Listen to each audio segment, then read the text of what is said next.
Hello everyone, nubkeks here. Welcome back to Nub Raids, and today we are joined by none other than YST. How are you doing, YST? How's it going, Mr. Nubby? You ready for your flight taking off? Ah, Shoo. yeah, like you guys know, I'm going off on holiday, going to Poland for about a week or so. Really looking forward to it, and yeah, we're YST's helped me out. We're recording some videos, getting stuff ready. It's Yes. good.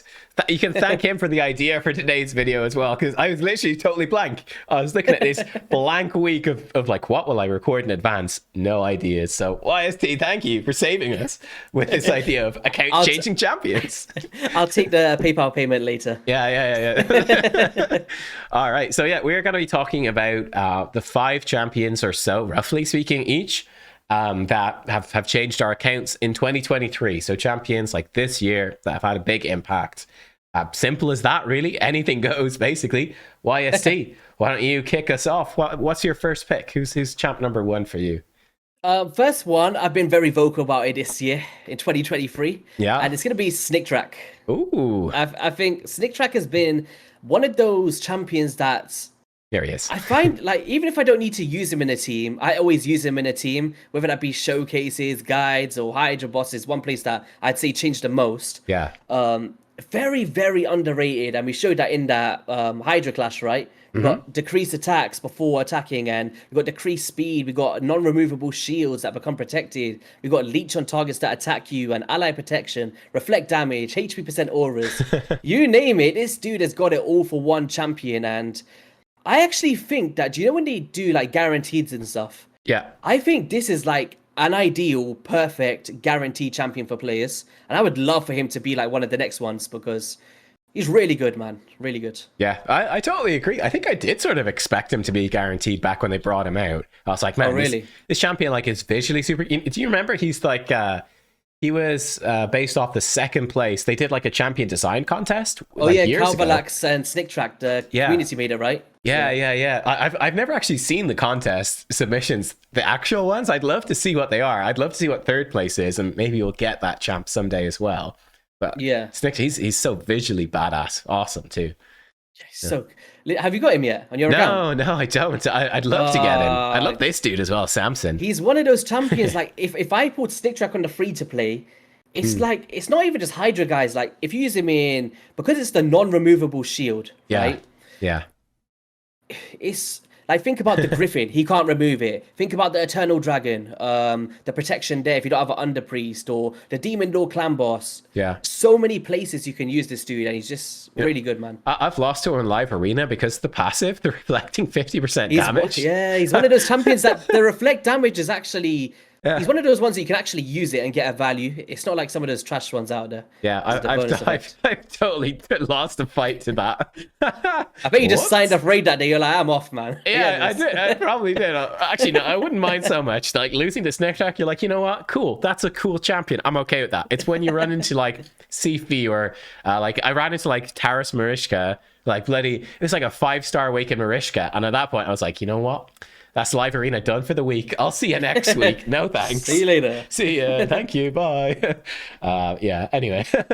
All right. My first one. We mentioned her in your video. It's got to be Elva. She wasn't guaranteed. It was back in December, and she already had an impact then. To be fair. But she's had a huge impact on my account like this year in 2023. And I think like December's close enough I can include her. It's my video. I make the rules. I could do whatever I want.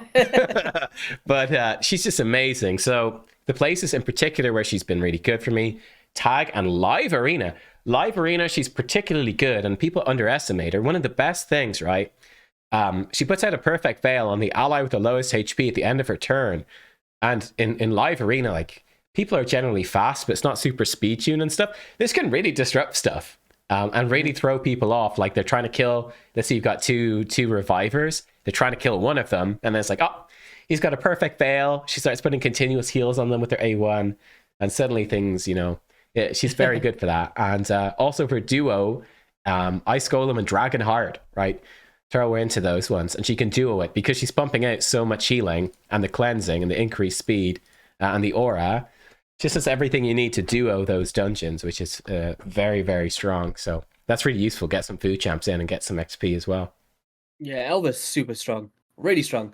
Like, how much was she again? Like 20 sacreds? She was 20 sacreds. You know, Yeah. that was like a big learning point for me, because at the time the community was so outraged because it was the first time we had 20 sacred cost. Like kind of the only time, like what's his name? The Shadowkin dude, Michinaki, was similar, but you could use other shard types. Yeah. But because it went from 15 to 20, it's like that's a third increase in price, right? People were going absolutely crazy that this is the worst thing ever. And I sat down, I was kind of like, I appreciate that it sucks, but at the same time, like I have those shards saved up. I've been saving for ages. I was like, this is like a no-brainer. This is so good for me. And that got me thinking really a lot about how guaranteed works, like what you would get for those shards if you use them otherwise. And it's really interesting. Like, man, this champion is so good.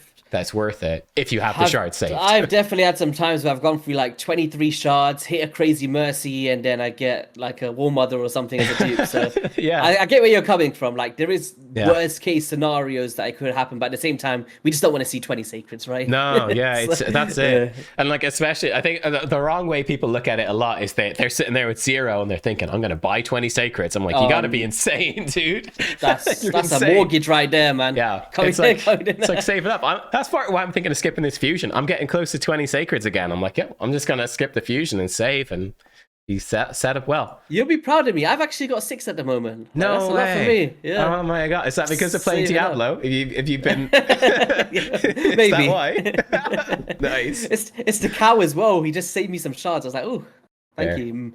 Move. Yeah, over. We're moving on. All right, what's your number 2 pick? Next one's gonna be Great Hoof Loriaka. No, I'm joking. No. It's gonna be the one that people dread to face in the arena. Yeah, definitely not Great Hoof. No. Marishka. Oh, yes. The one that makes me quit live arena. Yeah, that one. Yeah, that one. Like, because we're doing like champions that drastically change your account, she has to be in there. Has to be.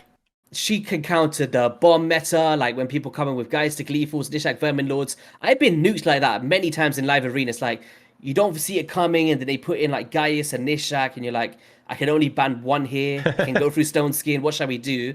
Well, the passive will place a block damage and counter that. Very strong. Yeah. She also does cleanse abilities, restoration on max HP, an A1 ally attack that can pair well with my Leorius and Candraphon. Faction Wars, Doom Tower, just any way you bring her, even the Hydra, like the restoring max HP. Yeah, she's phenomenal, man. So she definitely makes the list, 100%. Yeah, I actually got caught out. Like, I've always thought I was like really smart about this, and I always remembered she blocks damage with bombs. I was like, yeah, I know that. I forgot about poison HP burn. I was doing like a little video on someone else's account. Yeah. And I was running like Kymar, and Kymar A1 put out a poison. Block damage and everything. I was like, huh, what is this? What is this? Like, you don't even think about Kymar being a poison champ in arena, but he landed it, and and then boom, block damage out. And I was like, oh, well, that's my team dead now. We're screwed. Yeah, there's so many times where people like they ban my other champions like Yameko, and then they bring in the bombs, and I don't think they realize like she's got that crazy passive. But yeah, man, she's really good. It's a good pick. That's a good pick. All right, next up for me, I think a pick that probably would have surprised people if they heard it like a few months ago, but maybe makes a bit more sense now. I'm going to say Archeress, actually. Really? Like, change your account? Okay. Yeah. Enlighten me. I use her all the time in live arena, and I use her all the time in tag arena as well. She's actually fantastic. So she's magic affinity, which is actually it's pretty good for the most part. Struggles with Pythion is about it, to be honest. But it's just because she comes in with all the AoE attacks, and she actually hits pretty darn hard, while also being very tanky. Like, she heals herself a ton, gets lots of Terminator with the passive. Yeah, she's just brilliant. And in live arena, it's really useful. Like, you can come in and okay, I can build like more of I can do it more slowly. I can put up the ally protection first and sort of wait out their stone skin. That works really well. Or if they're squishier, I just go in and I nuke them and I kill them. But she's just really good, especially for when I'm not sure if I'm going first or not. If I'm going go second, I can build her in just a damage set, and she's so tanky that she'll survive. Like, I can show you my Arc, she's in really good gear, I think. Are you using that stone skin counterattack strategy? No, I just have her in lethal. So I've seen like some people in the arena, they put like stone skin on her, put the counter attack, and she just keeps popping off. Oh yeah, that's a good idea too. Yeah, you could use counter attack. That'd be interesting. Yeah, but I have her like 270 crit damage, 100k HP, right? And she just beast modes people. It's great. And again, you can build her in Lethal. She'll still survive really well. Not all the time, but most of the time she survives. No, and she's a really good champion, I think. yeah. She's good. I like I'm just not sure. Like, I'm actually interested you said that because I always felt like she's so good if we got her earlier in the daily login program. Oh yeah, she'd be insane. But for you to say that you're having the value this far into the game, yeah, that's really interesting for me. Yeah. I'll have to double look into it then. Let's smack something that's, I don't know. Let's smack this team. Let's see how this goes. I mean, throw it in just for fun. Wait, where is she? I'm interested. I've seen like some stuff out there, but she is. I just haven't looked into it too much. So like, I use this team in tag a lot. I'm probably gonna actually switch the stone skin off Elva and build her in like stalwart for dungeons. Because I've got Siphi now. But like, let's sort of see how as she gets the strength in here, it's gonna get stripped off. Oof. So like, she survived the hit. She had, because of her proc, obviously. But I mean, she got hit for 60k and lived, right? It's pretty useful, and she does really good damage too. Like I don't think all AOE skills, right? Yeah. Like, did Candraphon do anything there? No, he can't. He did 3 damage. He did all of it, you know. Like she does a lot of damage. She's actually really, really good. So I won't That's the cool. whole time looking at Arcs, but she's great. Yeah, I did a video on her. People go watch that after if you like Arcs. She's great. All right, what's your next pick? Next one's gonna be Epic Champion. Okay, It's gonna be Skrank from the Ogrins. Ogrin, nice. Yeah, Skrank. There he is. Yeah, like it's very rare that an Epic Champion would change my account, but one thing that I've always struggled with is the Hydra because I don't have the Necmofars and like all of those, like the Krisk, you name it, the ones that just enable those really cool auto teams. Yeah. So when I think about like Burns, right? He hits so much damage. Like all of his abilities have good multipliers. He places his own increased attack. He places a weaken on the A1. He's just a phenomenal champion for any player out there. Like, even if you don't want to use him for Hydra, which I do recommend, by the way. Like, Faction Wars is great. Even Arena, I've tried him. He's fun. Like, he's just a really fun one. And I love these fun, quirky champs. So, also a big shout out to Saf from HH Gaming. He put me onto him. But since then, always using this dude wherever I can. So, yeah. It's such a good move, like 3-turn AoE HP burn. That's really strong, right? I'll get you the multipliers while we're here. Yeah, sure. So, Skrank. And he scales up with his passive as well, up to like 25% more damage, basically. It's a lot. Like, if you think about the decapitated heads, right? It's a lot of damage. So his A1, godlike at a 3, right? Nice. His A2 is godlike 2.5. Yeah, His times A3, 2. Yeah. his A3 is godlike as well, 3.8. So as an epic, he's got a godlike all around the board in terms of multipliers, and he brings in a great kit. So I like him. Yeah, man, really good. That's fun. I was so shocked that there's an epic in there. That's crazy. You know, in the year of our Lord 2023, there's an epic on the list. I will say, like, I'm a weird player. Like, I value more niche fun champions more than absolute top tier sometimes. Yeah, like having fun is like the main thing in this game, right? So 100%. All right, my next pick. It's a fusion. It's Supreme Elhain. Do you know what? I wanted her and I messed up. Oh, really? I went on a spontaneous trip over one of the weekends and I said I will summon, and I forgot to summon. And it hit Monday. And I was like, oh damn! And I missed out on the summoning event. And I tried to like stay on top of the leaderboards to get the 5 points everywhere. And I kept failing when I was sleeping. I was like, damn it, man. Oh man, yeah. Like that's kind of something that makes it relieving, I guess. Like for me now, being content creator, I'm like, if I missed a few fragments, like I just buy them, you know. I like if it was a good fusion, I'd spend like $40 or something just to get it for the video, you know. Each to their own. yeah. I mean, that's the way I look at it, and it takes the stress off. But no, Supreme Elhain. I think it surprised a lot of people, but I do use her a good bit. Again, in the arenas, I actually used Ethos, my most used champion, campaign farmer, nightmare farmer. Nightmare Campaign Farmer, Minotaur Farmer. I switched all of his gear over to Supreme Elhain because she's quite useful in Arena to counter Necra in particular, which is a big problem for me. It's just hard to beat that champion, right? So she can do it because she ignores the ally protection, the strength, and the shield. She can kill them. She does really good damage, and she's great for Arena and Campaign and all the rest as well. So yeah, she's actually been a pretty big deal. One of my most used champions now. All my Minotaur runs and campaign runs basically are with this chick in there. And a good bit of live and classic 3v3, all the arenas too. She was getting saucy in that Call of the Arbors. Did you see it with Kale? Yeah, man, I know. Yeah, gosh, like, yeah. It was, yeah, I didn't expect it. It started off as a normal anime show or whatever, and then it just turned into just hardcore porn, just Kale raw dog and Elhain for 7 minutes straight. I was like, wow, this is a bold choice, but I admire the artistic vision. Oh my god, man, you need a break now, man. You need to go on holiday sooner. Yeah, Leave on Sunday, man. Just wait in the airport. Holiday. I can't wait, man. I actually can't wait. Oh Lord. All right, God. what's your next one? Next one is actually gonna surprise you, I think. Yeah. Maybe a lot of people out there as well. Mm. It's gonna be Candraphon. Oh. I've had Candraphon for a long time.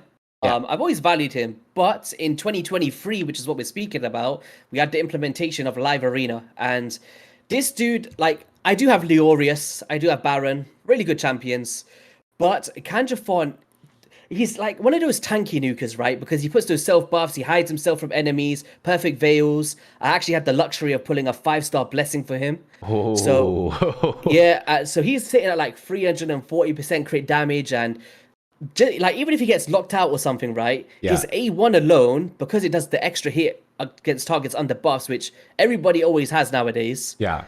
I could just literally use Marishka's A1, ping pong the ally attack, and just kill everyone with his A1 if he's locked out. So It's insane, yeah. I think him paired with my Leorius at the same time is really strong, and I've disappeared. What? Oh, you've disappeared. Oh no. Yes. Are you Hello. back? There we go. Hey. You're back. I saved it. I was trying to get this up. I think we're good now.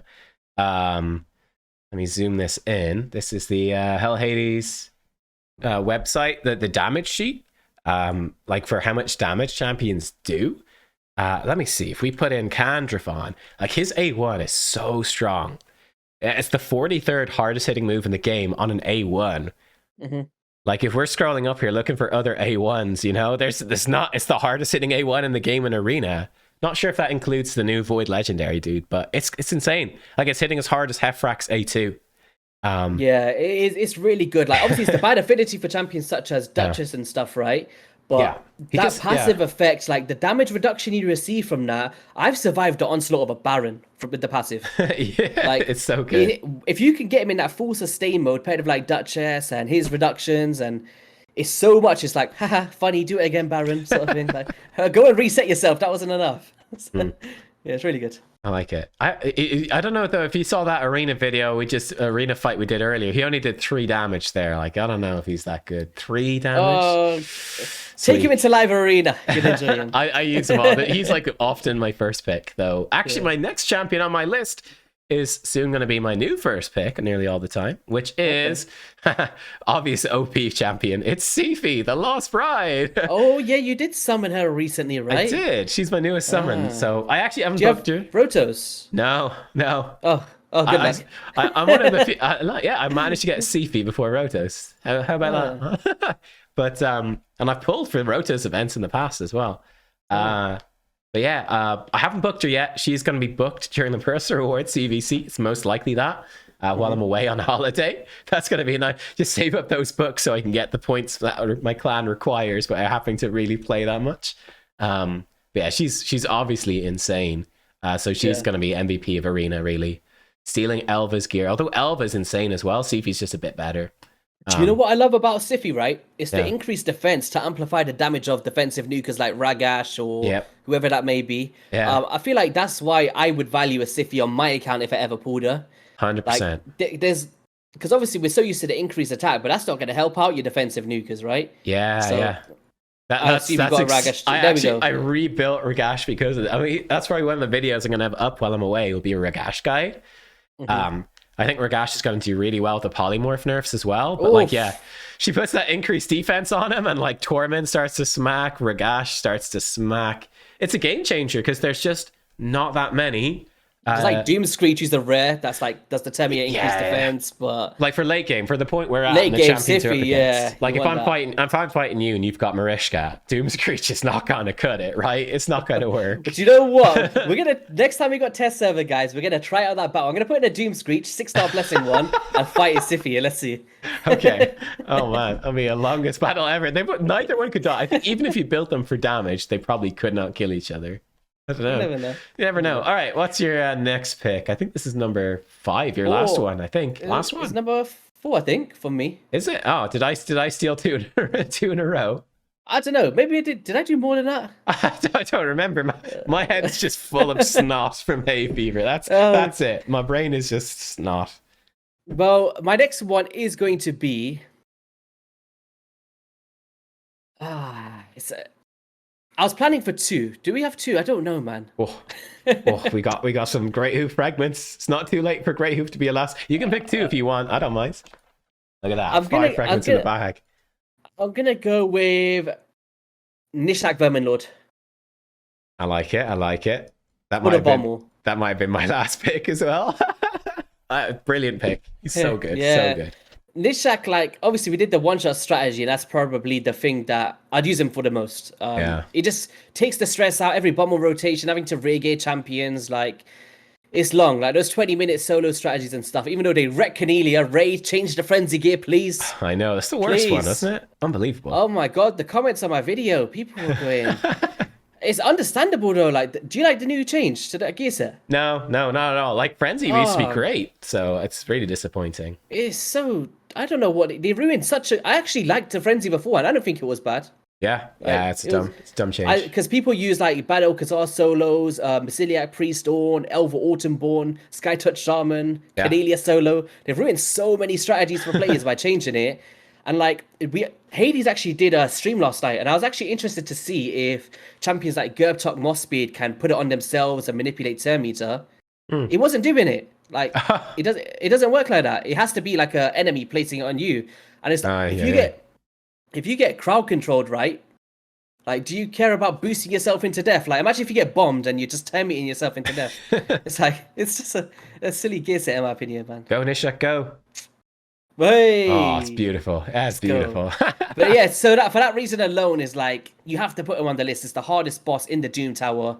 Like, but even for my what's his name, the Skinwalker's Faction Wars, this dude blows it up like crazy. And like, so there's some champions where, like in Knight's Revenant, I tend to not bring in the bombs because it gets reflected back to you. Yeah. But because he actually turns them into poisons, I don't really care because they're protected. That's true, actually. And even for the Griffin, you can't send those debuffs back. One of the best debuffers in the game for the that boss there as well. Just overall, man, great champion.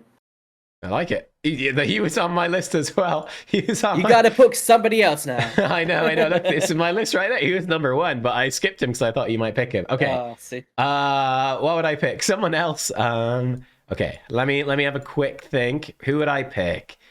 See, I've got that. I could skim through my champion collection. There's actually one in Skinwalkers I thought would have been it, but really, I'm not gonna say it. Okay. Think of it yourself. Okay. Think of it myself. I'm just trying to think. Will I go for a really bold pick here? I think I will. Let's go with a bold pick. No one is going to see this coming. I never saw this coming. I'm scared now. Yeah, right. Little Miss Annie, who I've had forever. Oh, so okay. I even said she was the worst Void Legendary in the game at one point. I've actually used her a bunch. Obviously, I use her in Sandoval for farming the low stages because she hits so unbelievably hard. Oh yeah, stage 7, right? When you get into smaller potions, it's like a boom. Yeah, but she's particularly good for Live Arena. Opened my eyes to it, and now I even use her a bit in Tag. The reason being, she provides herself increased attack against targets when they've got shield on, and shield is so common with Duchess in particular. Duchess puts out these tiny shields with their A1. It's like, yep, you just gave Little Miss Annie increased attack, and then she can one-shot like a Duchess and an Ultimate Death Knight at the same time with this move. Like, the first hit kills UDK, the second hit kills the Duchess, or like blows up Python, that sort of stuff. So yeah, she's not the best of the best, right? You know, if I had a Rotos, I'd use Rotos, but Little Miss Annie, she's very, very good and really fun too. Like you said, there's just nothing quite like seeing a massive single target hit like that. So yeah. There you go. I need to see this now. I need to see this one shot. Yeah. Well, Turvold will do a big chunk, and then she'll just finish it off. She'll do an even bigger chunk. Like, we'll overkill it. Like, he did about 200k per hit. She did 250, 300k right there. So we more than killed it in one shot. So like, yeah, she did more damage, but her damage was capped because he only had so much HP left. Yeah, like a nice quick 10-second farm. Grab those little pots very quickly for your advanced quest or whatever. Boom, done, in the bag. Yep. in the bag. Did you have one more pick to end us? I do. It's between two. Okay. It's between three actually. I was guessing something from this faction, but I'm curious. Who did you think I was going to say in Skinwalkers? I thought he was going to say Mighty Uko. Yeah, yeah, I could have picked that one too. That's a good one. I really did think you'd say that. What are you going to pick? Oh man, I'm going to mention the other two. We're not going to go into them completely, but if I was to put one above the rest, it would be Mishinaki. Oh, okay. I know.